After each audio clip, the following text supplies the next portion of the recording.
melatih kita itu pertama Allah itu siapa? Zat sing wajibil wujud. Itu satu filosofi yang luar biasa. Nah, kemudian setelah itu ada setan-setan kecil yang nganggur, yang iseng. Nah itu nggak usah kamu perhatikan. Tinggal delok TV, ngopi, terus tinggal nyate kelata. Enggak setan pingsan deh. Sokor-sokor stres deh. Dugaan saya setan saya gue pingsan, kurang gizi. Setan goda gini. Lalu sebelum Allah jangan-jangan ada wujud yang lain. Jangan. Lalu Allah sendiri awal mulanya gimana? Kata Nabi, jika ada pertanyaan seperti itu kamu harus berhenti. Tinggal delok TV atau tinggal penting delok dangdutan. Ya kalau kepeksa ya apa-apa, kelasem ae. Saya tidak menghalalkan tapi kan sudah kamu lakukan. Karena itu lebih baik ketimbang pertanyaan filsafat. Banyak orang yang dulu sholat ketika sekolah filsafat tidak sholat. Alasannya sampai menemukan jati diri itu Tuhan.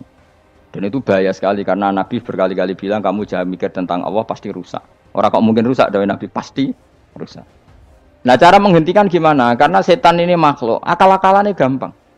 Tadi tak warai, saya sebagai ulama atau sebagai manusia atau sebagai orang awam atau sebagai siapa saja, kadang ada pertanyaan seperti itu. Tak tinggal anggeling dharma, kan pusing setan, kan ngenteni. Weh, ngenteni bar lo anggeling dharma. Bariku aku lesu mangan mie. Bar mangan mie waret turu. Kan dia ngenteni terus mau bikin was-was lagi. Ternyata saya sibuk kan enggak bisa masuk deh. Bangun tidur aku selali pertanyaan tadi. Dinteni. Nah, dia masuk lagi aku sibuk ngajak anak jalan-jalan. Jadi saya kalau jalan-jalan di pasar itu wis enteni tan santai wae. Itu memang resep dari Rasulullah. Jangan sampai orang terjebak filsafat yang sampai menanyakan eksistensi Tuhan. Dan dia tidak mau iman, tidak mau sholat, tidak mau puasa sampai menemukan Tuhan itu siapa. Itu jelas minas syaitonir rajim, itu perilaku setan. Makanya Rasulullah setiap ditanya sahabat gitu itu Nabi guyu-guyu. Dan guyunya Nabi itu kata Nabi, baguslah kalau kamu takut Tuhan kalah kata Nabi. Nabi gojok gitu. Maka ada ulama yang punya seni berargumentasi yaitu Imam Ghazali. Jika setan tanya kamu lalu sebelum Allah jangan-jangan ada wujud yang sebelum Allah. Kata Imam Ghazali, ya itu saja yang Tuhan, yang Allah ini enggak jadi Tuhan. Ya berarti wujud sebelum Allah itu yang benar-benar Allah. Kalau kamu bayangkan lagi, jangan-jangan sebelum itu ada wujud lagi. Ya itu saja yang benar-benar Allah. Sehingga tetap Allah itu menang terus. Paham ya? Yang jelas jangan sampai didahului Adam. Karena kalau didahului Adam lebih ngeri lagi. Karena sesuatu yang enggak ada menciptakan yang ada itu lebih buruk lagi menurut akal. Menurut apa akal? Nah, daripada kamu enggak salim Imam Ghazali, tinggal saja ndelok. Tadi ndelok sinetron. Ndelok yang lucu-lucu aja. Ndelok sing lucu-lucu. Ndelok apa mencari Tuhan. Pokoknya sing aneh-aneh, sing goblok-goblok, sing lucu-lucu, sing perane wong apa?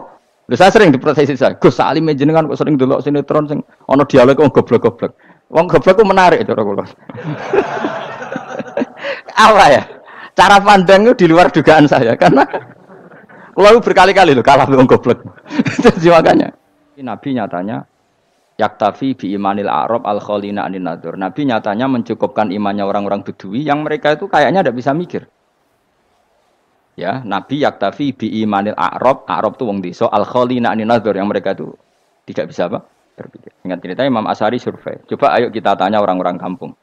Ternyata kegoblokan orang kampung itu ya ilmiah, masyhur itu. Imam Asy'ari saja harus belajar dari wong awam, wong goblok-goblok. Kita kok ingin ya Badawi bima arafta rabbak. Kowe kok iman be Allah itu bima arafta rabbak. Lalu kamu tahu Tuhan kamu atas nama apa? Dengan logika apa? Jawabnya enak ya. Al-ba'ratu tadullu 'alal ba'ir wa atharul aqdam yadullu 'alal masir. Angger ana tletong ya ana ontane.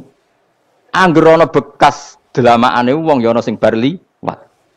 Jadi misalnya ada bekas teracak anjing, berarti anjing habis liwat. Ada bekas apa ular ya berarti ular harus liwat. Ada bekas teracak manusia ya berarti manusia habis liwat. La wa hadzal alam atharun min athari qudratillah. Alam iki bekas, mesti ana sing gawe.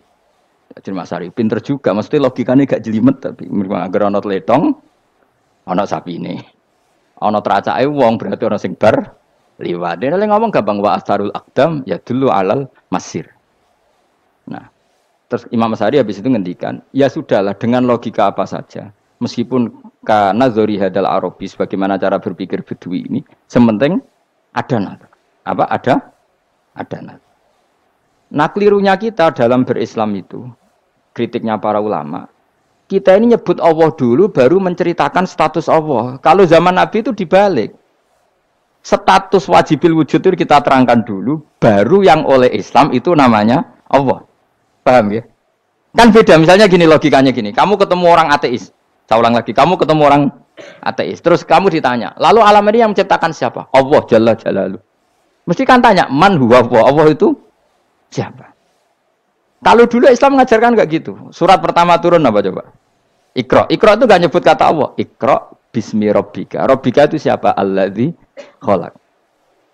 Sebutlah nama Tuhan, yang berhak menyandang Tuhan adalah zat yang pencipta. Itu tidak ada kata Allah. Di surat Mudatsir, surat kedua. Ya ayyuhal mudatsir kum fa'anzir wa rabbaka fakabbir. Bukan Allah fakabbir, wa rabbaka fakabbir. Sehingga cara berpikir gini dibalik. Sebutlah Tuhan kamu. Tuhan itu siapa? Yang berstatus Tuhan adalah zat yang berstatus pencipta. Nah, lalu pencipta ini oleh Islam dinamai Allah. Kalau orang ateis kamu langsung bilang Allah, man huwa Allah. Berarti pertanyaannya Allah itu siapa? Lalu kamu jelaskan Allah adalah pencipta. Allah adalah wajibil wujud. Tentu lebih gampang kamu terangkan. Makanya Al-Qur'an menerangkan amukhuliku min ghairi syai'in. Maknanya saya di sini maknanya ya Allah. Apa?